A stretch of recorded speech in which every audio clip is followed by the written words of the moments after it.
2, 1. Welcome to From the Valley podcast, Brisbane Business Life. I'm your host, Tim Wilshire. This is episode 98 of the series, and today I've got an interesting fella, Steve and Everett. Steve, you obviously represent a few different hats, but tell us some of the businesses that you're associated with here in Brisbane. Thanks, Tim. Okay, well, the one that you would know, which I've been associated with for the longest, is Belvedere Share Managers, which is private equities portfolio management, but had a busy 12 months. So in that 12 months, I've partnered up with another financial planning firm. It's called Aspect Wealth Advisors, and we've launched a lending arm, which is called First Capital Lending. And in addition to that, I've been working on a startup tech firm, which is called Frugal, which is a money-saving tool that's really starting to gain some traction. So things are busy. The Frugal is a money-saving tool, did you say? So is it like looking at different expenses and working ways to cut them down and that sort of thing? Yeah, it's we've actually designed it. The theory behind it is to be so simple to use that you can't help but use it. And it basically drills down on the money that we spend every day on essentially sort of rubbish, the things that we could probably do without. Might be buying a couple of extra coffees a day. So it highlights those things and then extrapolates that out and tells the user what could be if they were to cut back a little on that stuff. Okay, so a few different things going on. Okay, just to sort of a bit of background for the listeners, whereabouts, Steve, were you born and where did you sort of grow up early in life? Well, I am a North Queenslander, so I was born in a little town called Ayr, which is about an hour's drive south of Townsville. A cane farming town, and at 2, we moved to Townsville, and mum and dad was pretty entrepreneurial, and he set up one stage they had 6 independent used car dealerships. So the family was the largest privately owned used car dealers in North Queensland at one point. Mm-hmm. And then, we, I don't know, for some strange reason, Dad one day decided that we were going to start a barramundi farm. So we did that from scratch as well. But back to childhood stuff, I was schooled at Charters Towers at a place called All Souls St Gabriel School, a country boarding school, which was the best years of my life. Great fun. Yeah, excellent. And what sort of, I guess, growing up, what sort of, did you get involved in sports and that sort of thing as a youngster? I wasn't particularly sporting. So when it come to playing footy and things, I was generally worse than a man down. And cricket, well, I may as well be trying to hit a marble. I'm no good. But golf was my thing. Played a little rugby league and swimming. I was a pretty strong swimmer. Okay. How old were you when you first started playing golf? I would have been in grade 6 when I started playing in juniors. At Willows Golf Club in Townsville. So our house backed onto the 18th tee, 17th green. Okay. Which golf course was that, sorry? It's called the Willows. At the time, it was owned by Ian Baker Fitch, but I don't know who owns it now. It's sold off a while ago now. But yeah, good course, great course now. They spent a fair bit of money doing it up. It's on the bank of the Bowling River. Okay, so and you mentioned swimming. You're a pretty good swimmer. Swimming was the sport I was best at, and swam club for 5 or 6 years as a kid, and then sort of gave it away. But that's transitioned now into surfing. So I surf most weekends, a couple of times during the week if I can get down there. But the golf all stemmed from, because we had that house on the golf course, it was like a halfway house for the up-and-coming pro golfers. In fact, there was a fella, his name was Simon Brown. He lived with us for years. And he was a really, really handy golfer and could have easily gone pro, but he didn't pass the tour school, missed the cut by one shot, and then sort of gave it away after that, which was a bit sad. But I remember one day playing golf with him and Adam Scott when I was about 13 years old, back when Adam was still playing at Indooroopilly Golf Club as like a up and coming. Mm. So how many years ago would that have been? So that would have been 1996, 97. Yeah, because Adam when did he make his made his splash? Sort of around 2005, maybe he got onto the scene around about when he first became pretty. When was it when he became pretty popular initially?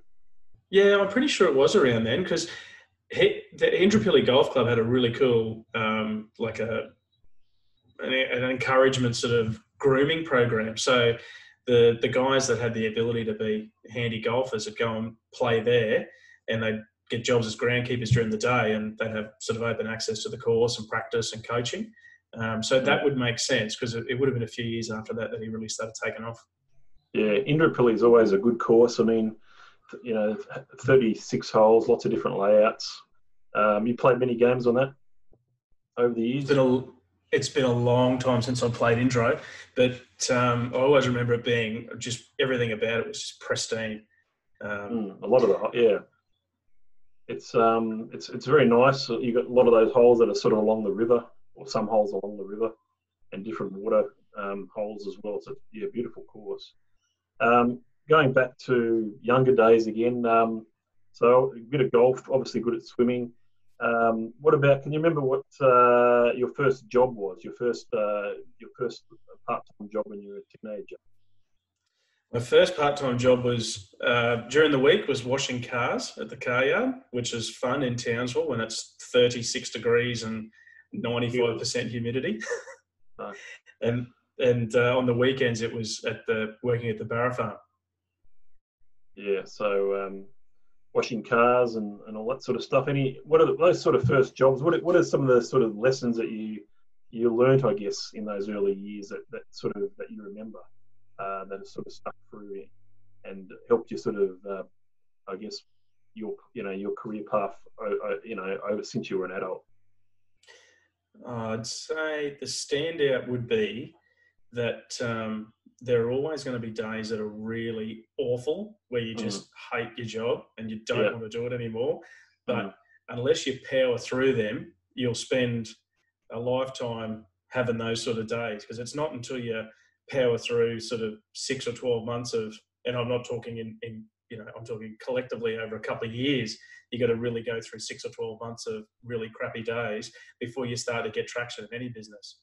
I mean, for example, this Frugal app, it's been 3 years of just hard yards, talking to people, trying to scrimp together a bit of money here and there to build a website or get some, development work done, and then you scrimp away again for a little bit longer. And at the start, when I first started talking about it, I had some guys working with me, and we're sort of 3 months in, and we hadn't really got any traction. And next thing, I'm working away, and I've got this Google Hangouts chat sort of happening in the corner of my screen, and I can see these two guys talking, and they're sharing pictures of chateaus in France. And when this app kicks off, we're going to buy this chateau, and isn't this lovely? And I'm thinking, oh no, I've got the wrong guys. They don't realise how much hard work is in front of us before they'll be talking about chateaus in France. So yeah. Jesus. Yeah. So so I guess Belvedere. You said, how long has that been going on for? Quite a while, I think you said. Yeah, it'll be just on 5 years now that I've been working for Belvedere. I mean, the company itself's been around for 30 years. And when I say company, it's really, myself and one other guy who's been running it for the 30. But that's been challenging times now, particularly with the market having performed as it has due to COVID. One of the surprising things, though, this is the first crash I've ever experienced from a financial, being in the financial industry. And I was sort of expecting people to be more panicked, but they haven't been. A lot of people have just sort of rung me and said, oh yeah, well, it is what it is, and let us know when you want us to transfer some more money to invest and take advantage of the bottom. I was surprised. Anyway, I didn't think it was going to go that way at all.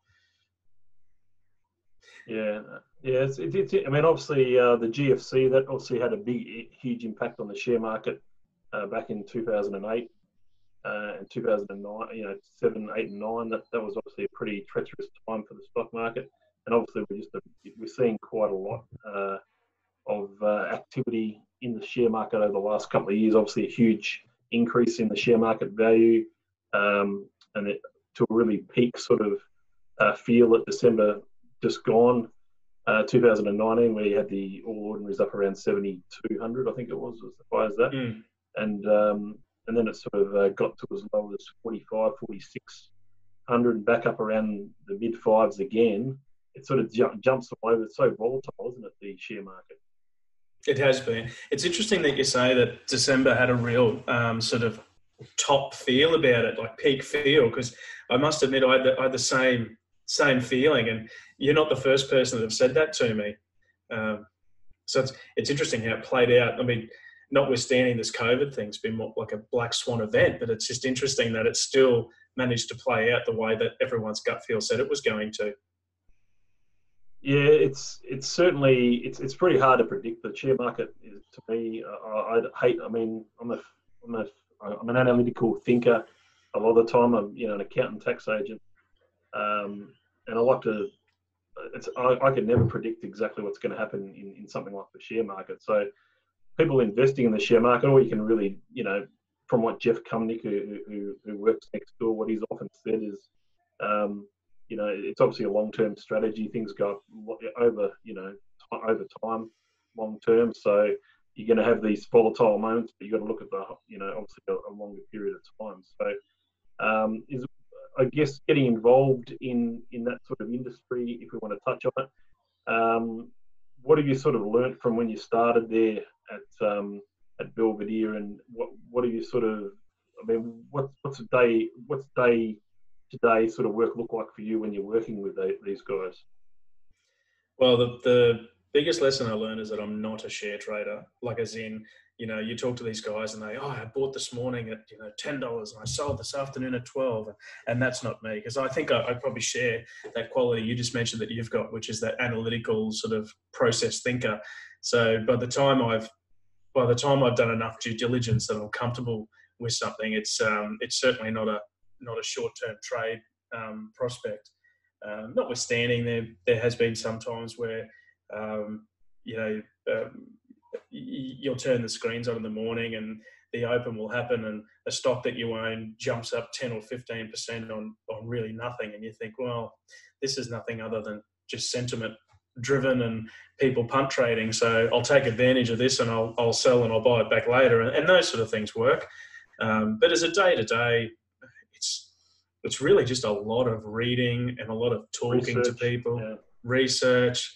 And some of the best research is just talking to guys in the industry, guys like you who, are in business and you understand it. And you say, oh, what do you think about this? And what do you think of this industry? Oh, well, Steve, I've actually got a client and he's got a business that's in that industry, and he thinks that things are going really well. Okay, cool. Gives you some insights then where you can, start to unpack it a little bit. I think, I think the share market has been, particularly in the last sort of 2-3 years, when everyone's got such easy access to trading stocks through your phone, or people forget that you're actually buying a little portion of an actual business that's got staff and it's got dramas and good days and bad days and electricity bills and all the things that go with that any small business experience all the time. Yeah, definitely. It certainly has that thing that you got to obviously think about all of that when you're looking at trying to build relationships as well, to be able to help you be able to understand what's going on in different businesses and situations in the economy, and how things all sort of fit together. So it's quite interesting. I noticed one of your good friends is a good friend of mine also. I haven't had him on the podcast yet, but he'd be probably a good guest, and that's Kieran Hoare from Murph Law. You and Kieran know each other quite well, don't you? I think. Yes, he would be a great addition to your podcast. He's the depth of his knowledge is it's something that it astounds me all the time, just the random things that he comes up with that are, really quite insightful. It'd be perfect. But yeah, Kieran and I are good mates. Yeah, good. I remember. Yeah, I had an example where he saved one of my clients, tens of thousands of dollars last year in a situation. So very, very smart, very, very knowledgeable, especially in the space of estate planning, self-managed super funds, that sort of thing. So he's obviously put a nice little recommendation on your LinkedIn page there. He's basically said, Steve's so entertaining. He's a regular welcome addition to our Friday night afternoon drinks at Murphy Law. He's always learning and discovering, etc. He's a knockabout guy, and he cares for his friends and clients, obviously. He encourage anybody to sit you out for a yarn, a beer, and some fair income tips. Well, where that stemmed from is for almost we've been better than 3 years. I actually rented. He had a spare office in their firm, and his business partner Steve Grant. Yes. He and my boss David Manchie from Belvedere, when they were graduates, both worked, I think, at Citibank or something together when they were like 20, in their early 20s.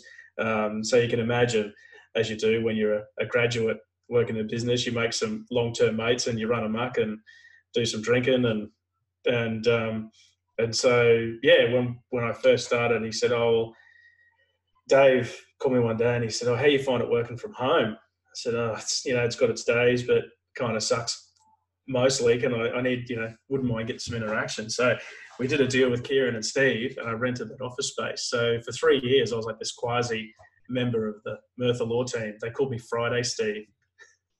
Well, that's a good. So I just showed up on Fridays. Good reputation for socially. That's good to sort of. I think people, when it comes to things like Friday night drinks, I think that's something that you lose touch a little bit over the years. I mean, in a suburban firm like we are, we should be having Friday night drinks pretty much every Friday. It just doesn't happen though.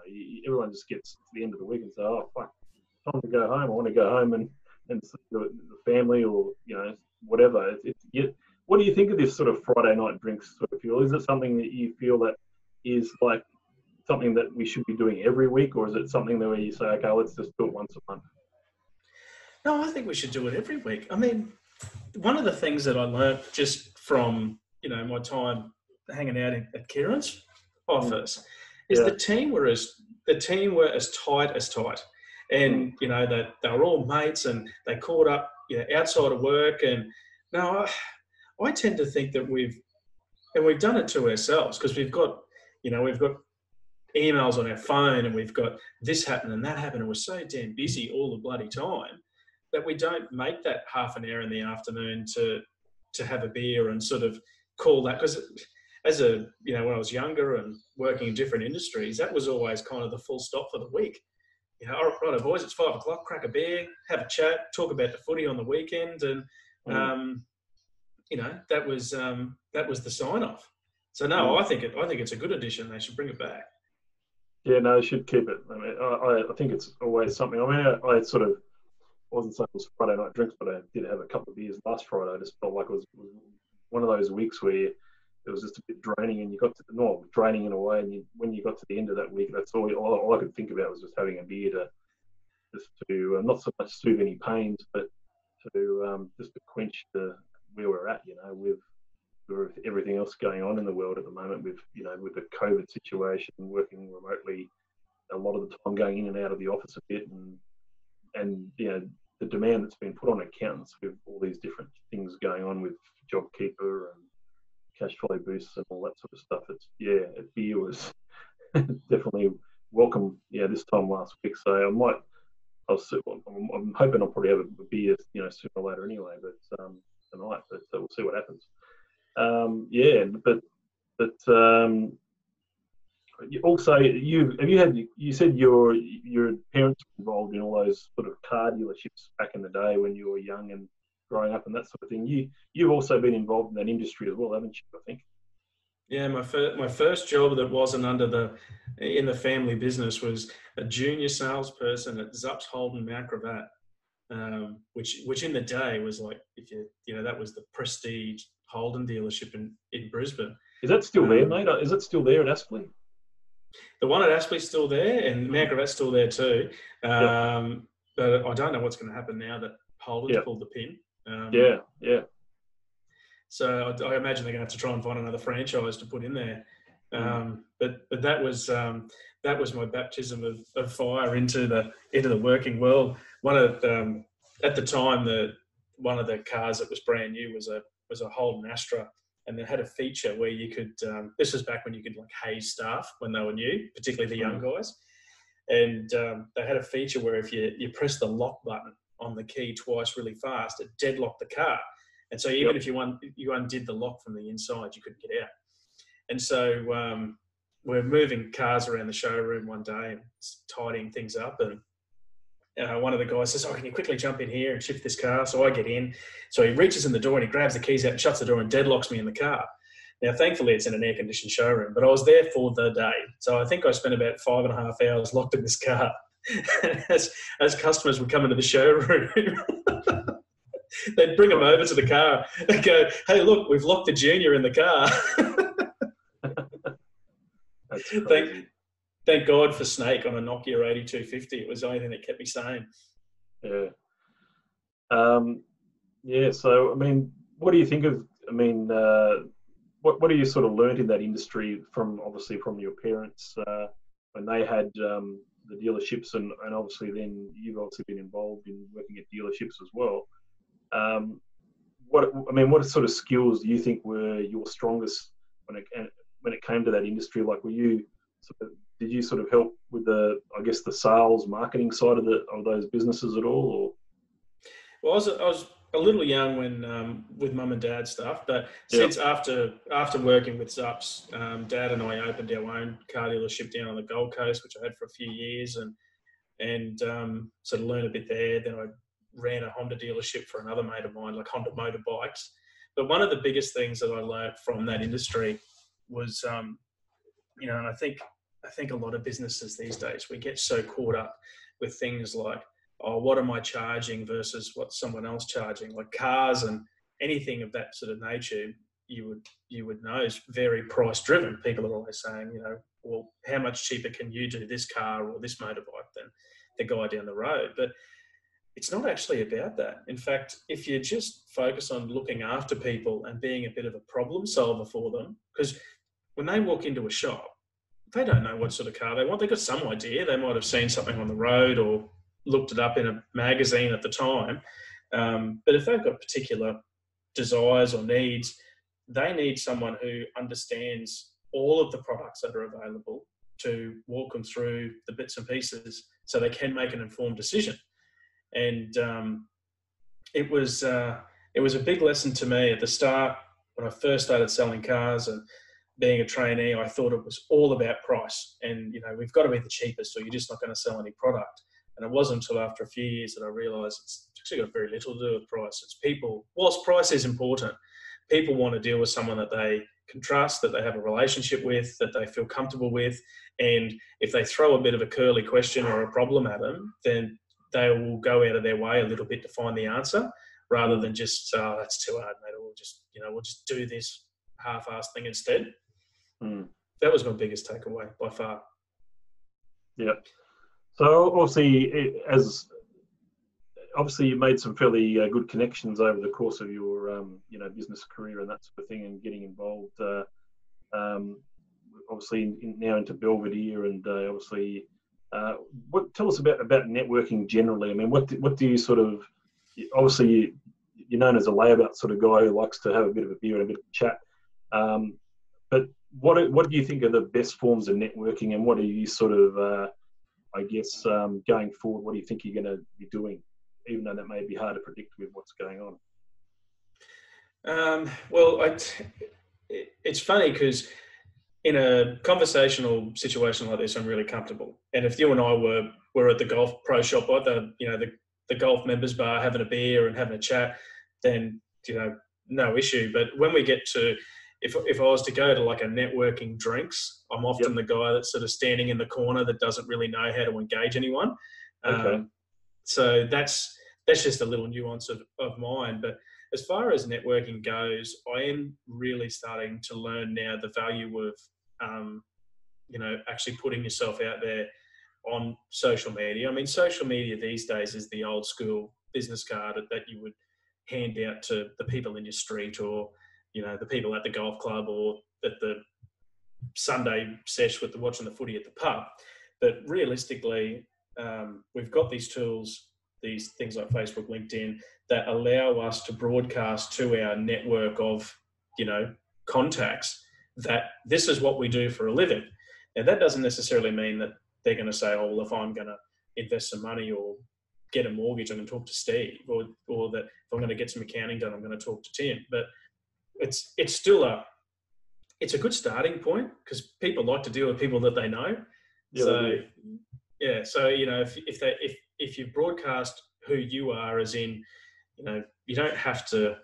And at the start, I thought that you had to portray a particular image on these social media platforms. Look to be the smartest, and look to be the most professional, look to be all these things. Whereas now, I think it's more about just look to be Steve, or just look to be Tim, and broadcast that I've got a family, and I have a bit of fun, and I like a beer and a chat, and those sort of people that, I guess, share those values will just naturally gravitate to you if they want accounting done, or if they want, financial advice or something.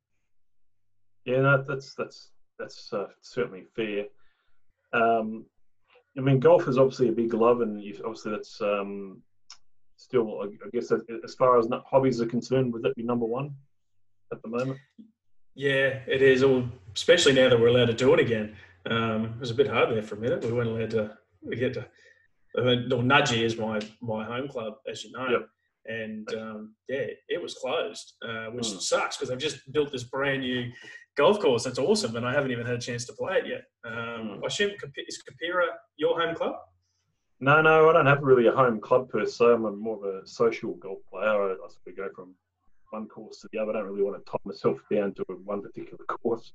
But Nudgee, I did play it a couple of months ago, and it was looking really, really good. All those new holes right along the highway there. Fantastic what they've done there. It's certainly Nudgee. I can see why people join that club. I mean, we've got some fairly good clubs. We haven't got too many clubs to choose from, but there's your Nudgee, certainly one that you have to choose from. Either Capera or Nudgee or Virginia, really, or all the way out to one teamer. Norfolk's is obviously gone, and that's pretty much the only clubs that are on the north side. But yeah, it's good what they've done there, and I think one of the reasons I sort of came across Brian Debert's golf page maybe was because of you. I'm just trying to remember if it was. I'm pretty sure. Brian, because he's also a member of Nudgee as well. He is, yeah. I played a few rounds with Brian. He's a great bloke. So I had him on the podcast about a month ago or thereabouts. Just because he's got I love his Facebook page. Do you ever go there much and have a look? Yeah. He's worked really hard to build that up, and he's built what is a really good sort of contact base. Because he's got, even on his golf bag, he's got the Brian Debert embroidered on the golf bag, and I think he's got a pretty good relationship with that Forte as well, which make a really good ball if you're looking for golf. He's certainly a very tall guy, great player, and a very, very nice guy, and he comes across as being someone who's a professional. He's just he's got that sort of mentality about him, and I went through a phase about 10 years ago, and a bit like that, where I was buying different clubs, buying a new driver, buying a new 3-wood, I haven't probably spent money on the golf clubs. Probably bought one driver in the last 6 or 7 years, and I've kept the same irons, I've kept the same woods. I've had them for 6 or 7 years, most of those. With golf clubs, how often do you change yours over? I've still got a set of Nike clubs that I bought in 2002. I have changed the driver because a friend of mine, we were playing at Rabina one day, a good mate of mine, and he had this ping driver, and I was going through the stage where it didn't matter what I did, I couldn't hit my driver. It would be a snap hook or these big block fades. It was disgusting. And he said, "Give this ping a hit. And I've hit it. I've smashed it straight down the middle, like 260 meters or something. It was massive. Oh, geez, this is a nice club. So the next hole I was like, oh, can I use that ping again? Same thing. And so anyway, we got to the end of the round and he said, I said, mate, would you sell it? Because I can't hit my current one. I might as well buy this off you. And so we did a deal, gave him the money. And then literally the next morning, I had another game of golf at Nudgee with a fellow named Peter Pavusa, who works in Kieran's for Merthyr Law. And first tee, stood up, grabbed this ping. Oh, this is going to be awesome because I hit this thing so well. Yep, straight in the water. Hard right, ugliest shot you've ever seen in the water. Oh, okay, must be just a teething problem. Third hole, grab it out again. Big snap hook left into the bush. And so I think the thing with golf clubs is they perform until you pay for them. As long as you can borrow someone else's clubs, they're fine. The moment you pay for them, they go to pieces on you. Yeah, it's fair, man. That's it's interesting. I mean, it's always hard to find those right clubs. I think sometimes you just have to pay some money to experiment until you find something that might work a bit better. I mean, and as you're right, and as you said, there's always that inconsistency sometimes. It might start off being a good club for you, and then something happens, something changes, and all of a sudden you're slicing the same club 5 times in a row. So it's a tough one to sort of master. That's for sure. Hitting, playing golf, but I just love, golf is it's just great to know that it's always there. I think that it's always there to play if you want to play a game of golf. It's there, and really really enjoy it when I do get out there and play. So even though I don't play, I'm not the sort of person who will play every week, or I'm probably only playing once a month or thereabouts. So it's just enjoyable to. I used to, also used to follow it on TV too, quite heavily. I used to, 10 years ago, I used to sort of watch it quite religiously, most of the events. And what about you? Do you watch it on telly?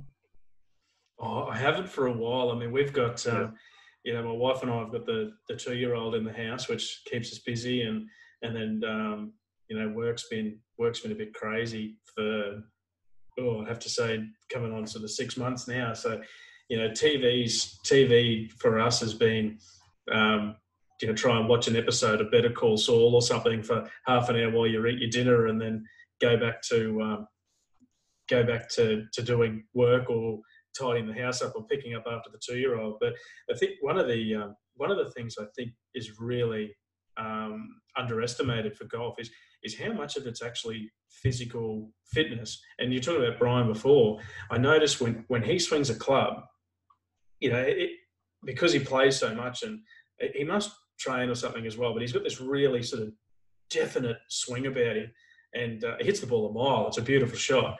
Whereas if you don't have that core strength and that physical fitness, I think that's where the swaying comes into it, and that's when you tend to spray it. But so I identified through playing golf and through sort of how sore I would get after a game. I thought, I really got to do something about the fitness here. This is getting out of hand for a guy that's 36 and feels like he's 56. And started doing jiu-jitsu. And I know you're into your MMA, and the jiu-jitsu stuff is really fun. How long have you sort of been interested in mixed martial arts and jiu-jitsu? Well, I've dabbled in a few things since probably 2008, 2009. I started getting into Muay Thai, kickboxing. Yep. And then mainly for fitness, or did you actually be competitive or spar, or what did you used to get up to there? It started out that I really wanted to actually get in the ring and spar and fight, but then I realised that I'm actually not a massive fan of getting punched in the head. I got punched in the head a lot. So I found that I wasn't as good at it as what I would have liked to have been. And then I gave it up for a while, and then I started doing Krav Maga, which was really interesting. That's the Israeli martial arts. So it was the one say that one again. It was called Krav Maga, Krav. Yeah, Krav Maga. I think it's got a few different pronunciations. Yep. But it was developed to be really simple, and It's quite aggressive though. It's a much more self-defensive martial arts. It's, kick them in the balls, punch them in the throat, gouge an eye out, that sort of thing. Yep. So I did it for a bit, which was fun because we'd get to use these big rubber AK-47s and these pretend knives, and you'd kind of disarm people. But then gave it all, sort of stopped doing any real training for a while. And my cousin got me into jiu-jitsu with a really cool club at Morningside in a little scout hall. It's called Level 5 Jiu-Jitsu. And the guy that, there's two guys that run it, Dave and Clay. And Dave's he's a professor at Griffith University teaching like physiology. And he actually did the physiology just so he could learn how to do better jiu-jitsu. Right.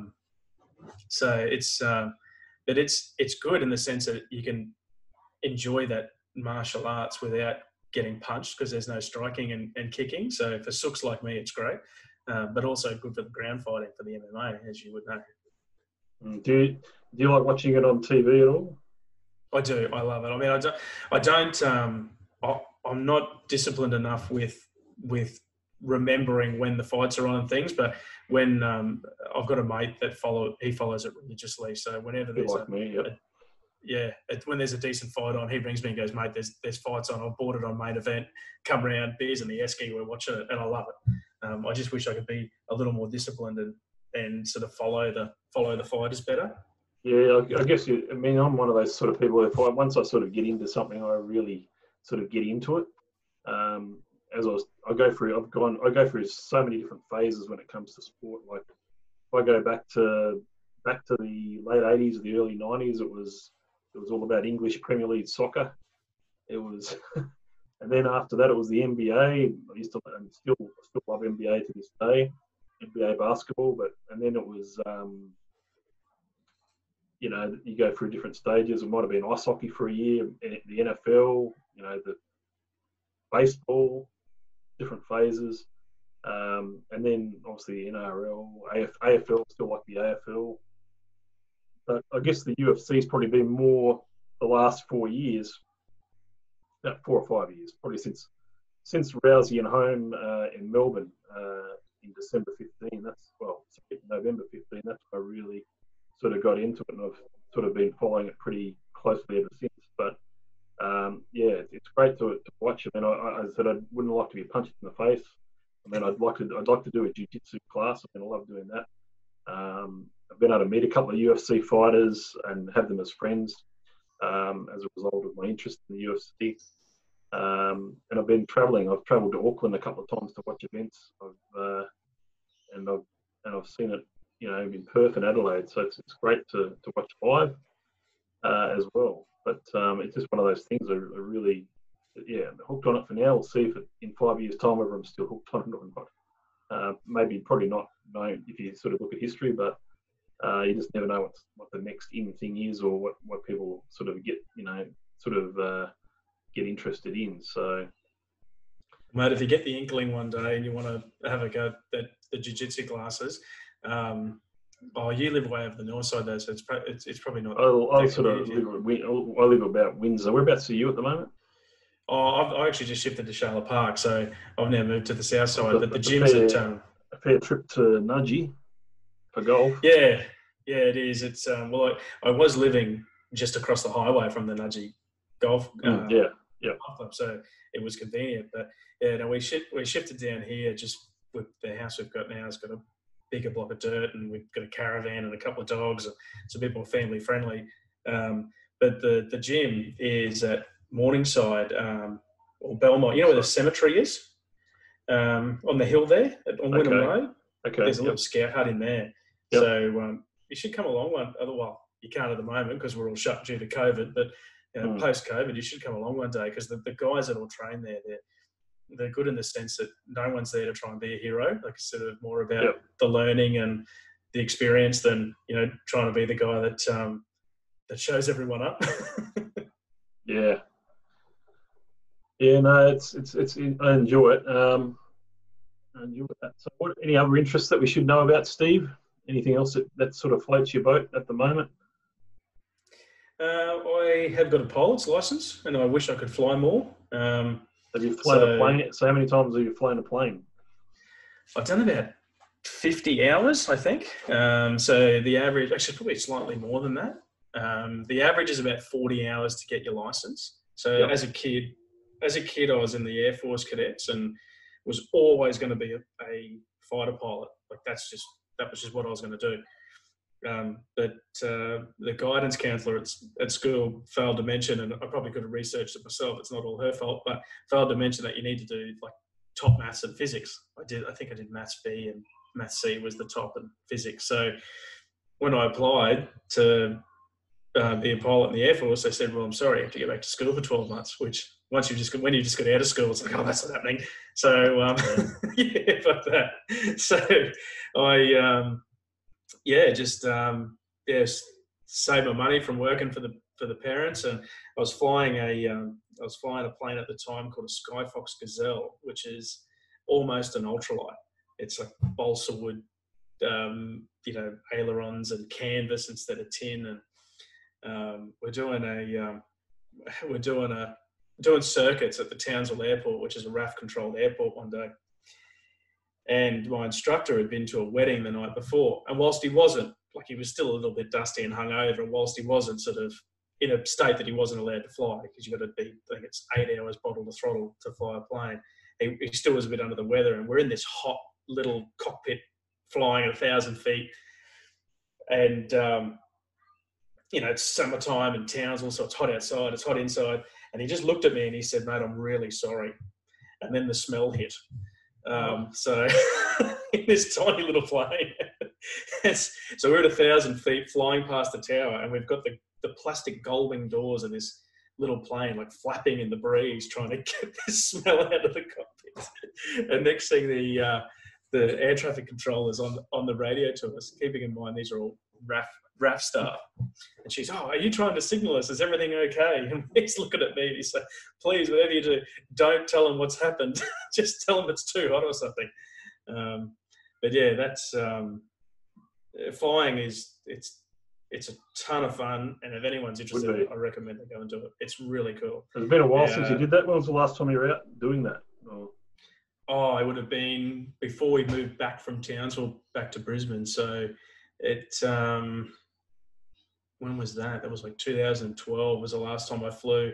The prices, with fuel prices going up, the price of the hours in the plane went up a lot. And I looked into doing it at Archerfield just to do some refresher hours. And I think it got up to like $400 an hour with an instructor. So it was a bit price prohibitive, but, yeah, it's certainly something I will get back into going forward. It's probably one of the most enjoyable things out of all my hobbies.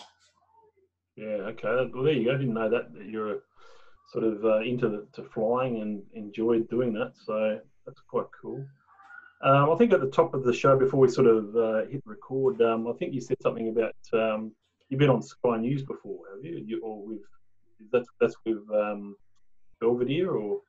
Yeah, so before Sky Business News was pulled from Foxtel, and now I think Koshi has sort of started a channel up, a digital channel called AusBiz TV. So if anyone's interested in shares, it's a good channel to have on your computer while you're working away during the day.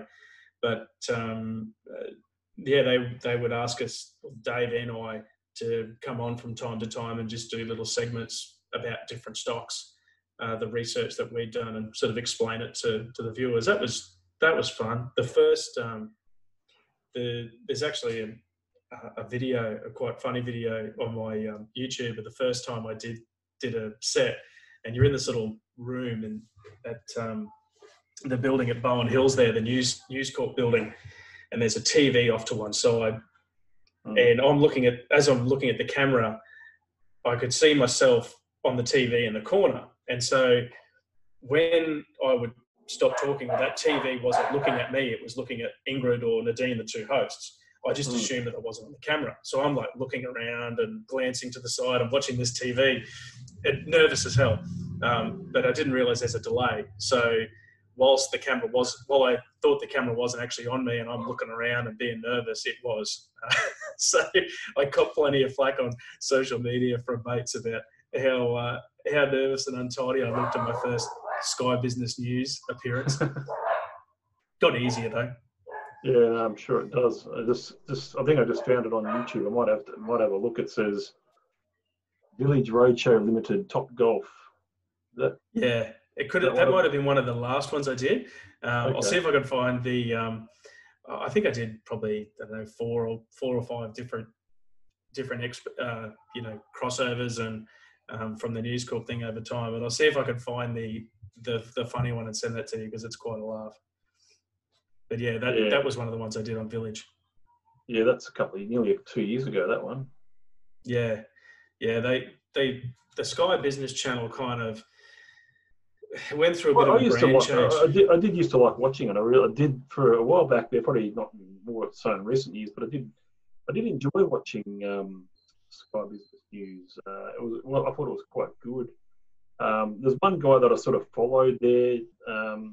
You may have heard, obviously, in the circles of financial, management and planners and people who know stocks or whatever.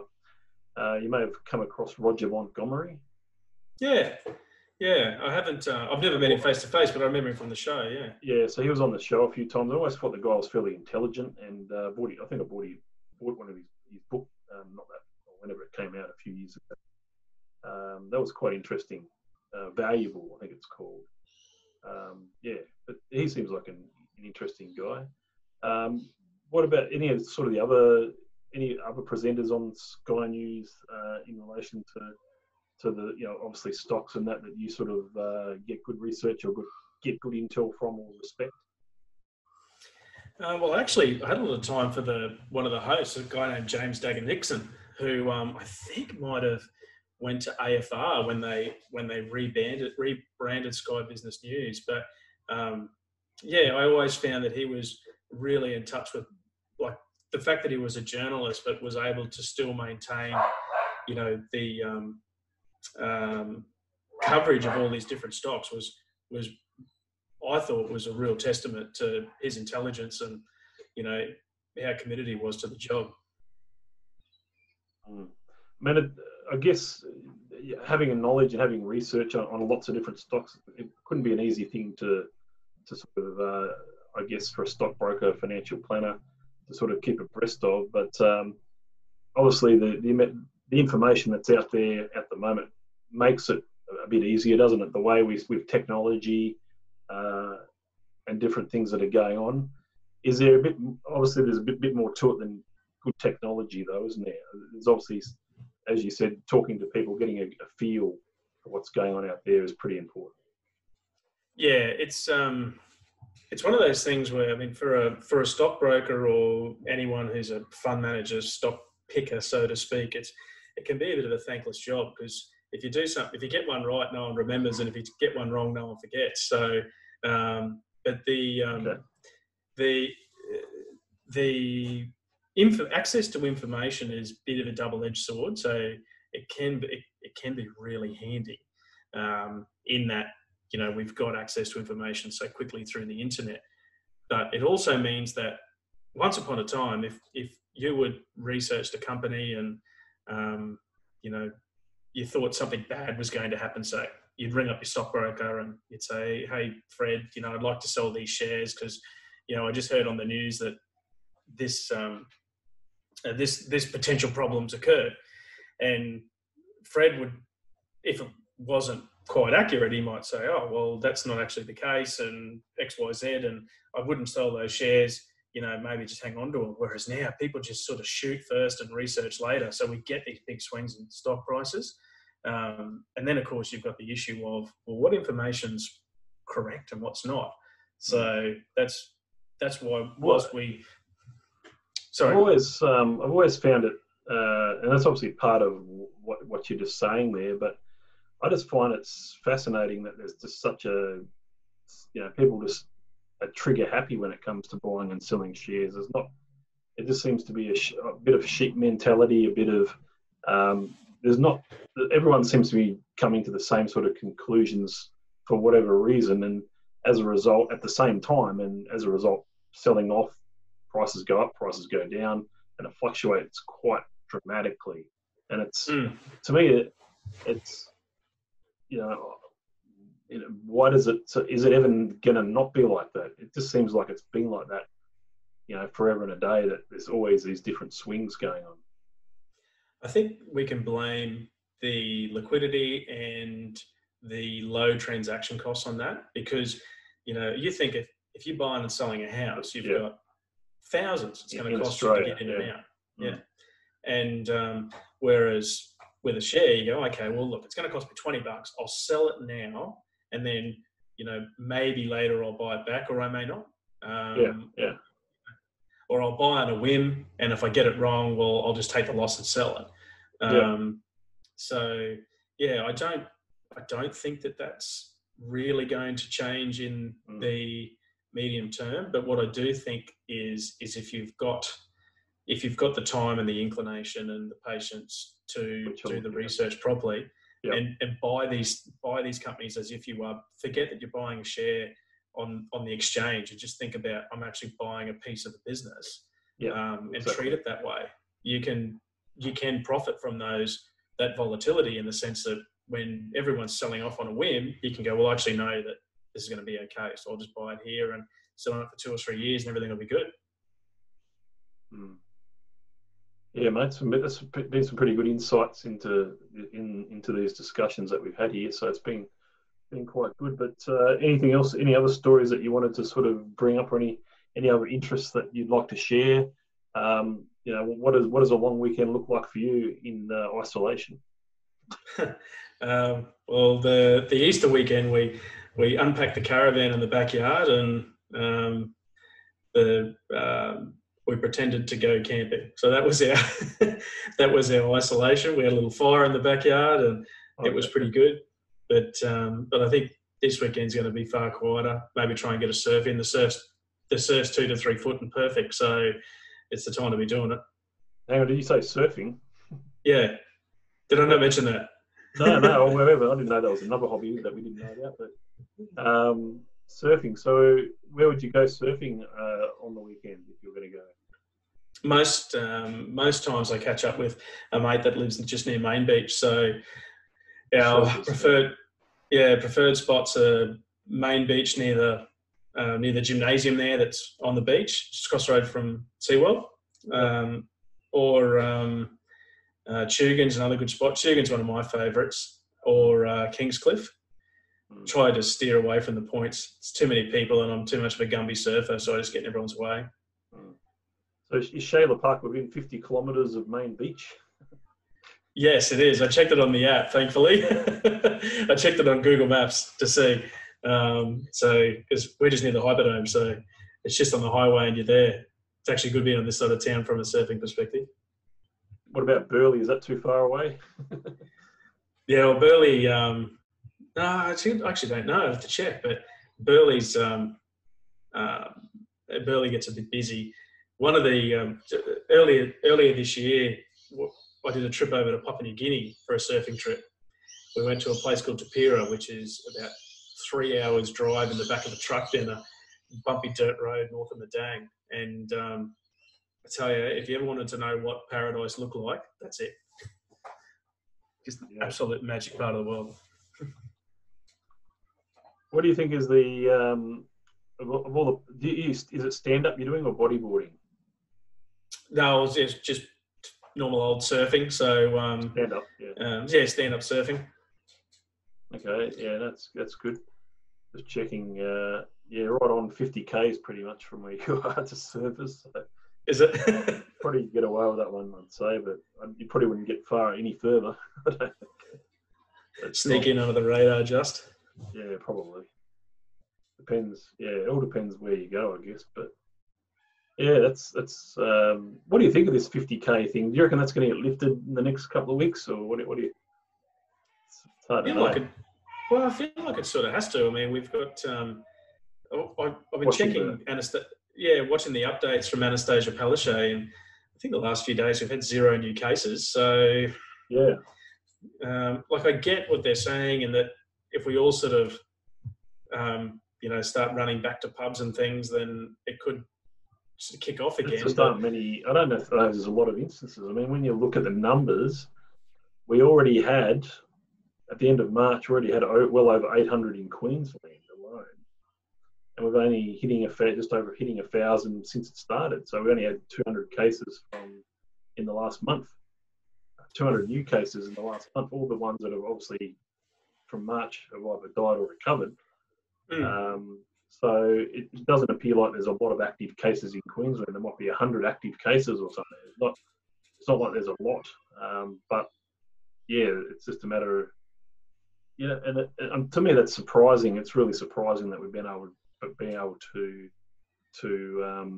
have those low numbers. It's quite fascinating, but I think most people, I spoke to Robert earlier this morning about this, most people that do seem to be doing the right thing. There's always going to be dickheads out there, and I think we've been lucky that the dickheads haven't caused too much damage. Yeah, I tend to agree with you. And when you think about the statistical probability of it, if there's, I don't know the population numbers, but how many people live in Queensland? And if there's, say 5 mil. Yeah, and so the odds of bumping into one of those 6 million people, which happens to be, was it 800 active cases or something? So out of 6 million people, you got to bump into one of those 800 to get sick. And you would imagine that most of the people are in quarantine now. So, well, that's right. So they've obviously, and then they've been able to trace it quite well where these people have gone.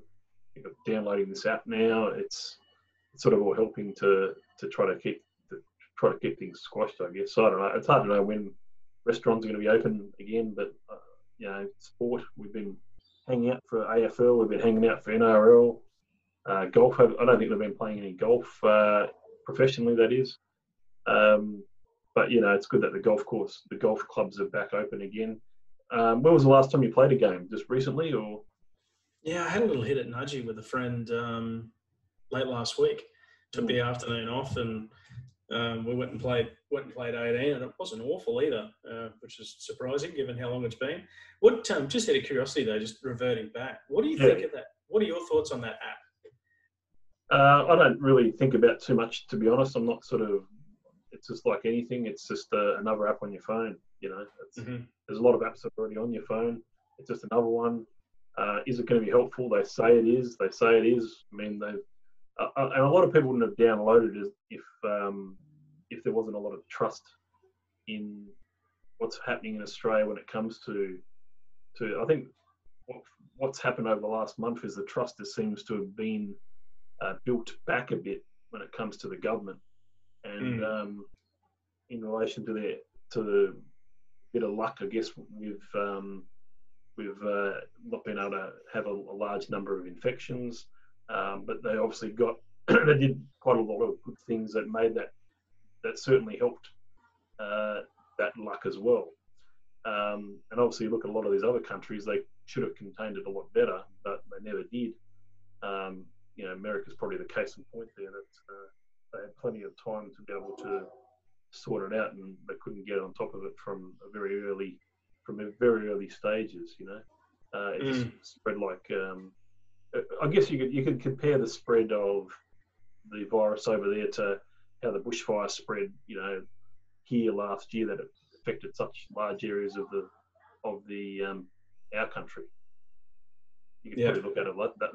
That's an interesting way of looking at it. But we were devastated by bushfires, and America are devastated by this coronavirus.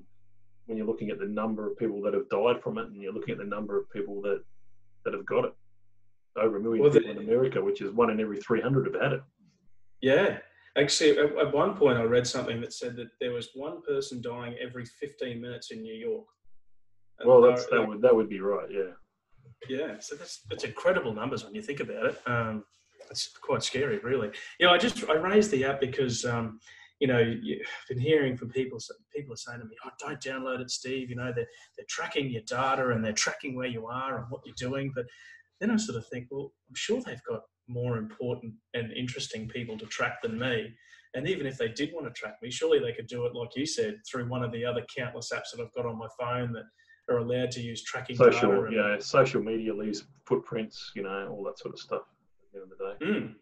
Absolutely. So, yeah, it's unless you're not using a computer, unless you're not using your phone, and there's as they said, there's 15 million people regularly using their phones for leaving a footprint, you know. And there's 10 million that of the Australians, for whatever reason, they're too young, they're too old, they don't care, you know. There's that. So there's quite a huge percentage of people that are exposing themselves anyway when it comes to leaving their footprints. I suppose too, it's a small price to pay to get back to, you know, normal life again quicker, isn't it? I think everyone's a bit tired of being cooped up at home. Yeah, definitely, mate. Definitely. I don't have too much more. Probably going to cut it off pretty soon. Steve, it's been over an hour since we started chatting, believe it or not. It's just hit this sort of hour mark, but certainly been good to catch up with you over a Zoom call and be a guest on the podcast. We've spoken about it a few times over the last year, coming on as a guest. So thank you very much for coming on. And I guess it's great to hear a completely new perspective when it comes to the podcast. Yeah. No, thanks for having me. I was excited. As soon as when I got your message, I was really excited to come on. So I very much appreciate it, and it's been good chatting with you. And hopefully once this COVID stuff disappears, we can catch up and have a hit of golf or something at some point. Yeah, definitely need to play a game of golf sometime this year together, mate. I tell you, we need to do that if we can, and or you know, invite me to an event or vice versa, one that's going to be appropriate, you know, an appropriate sort of time frame, and hopefully something good will come out of it. You know, might be, I don't know, but we just got to get through and see what it looks like over the next few months. That's for sure. Keep it real, mate, and keep safe, and all the best to you and your family going forward. And we'll get this uploaded shortly after I stop recording. So, and it'll be on YouTube. It'll be on Apple Podcasts, Spotify. Share it on Facebook if you want. Get all your friends like Kieran. I'll chase him up and see if I can get him as a guest. But yeah, do that. No worries, mate. Take it easy. No worries. Thanks, mate. Talk to you soon. See ya.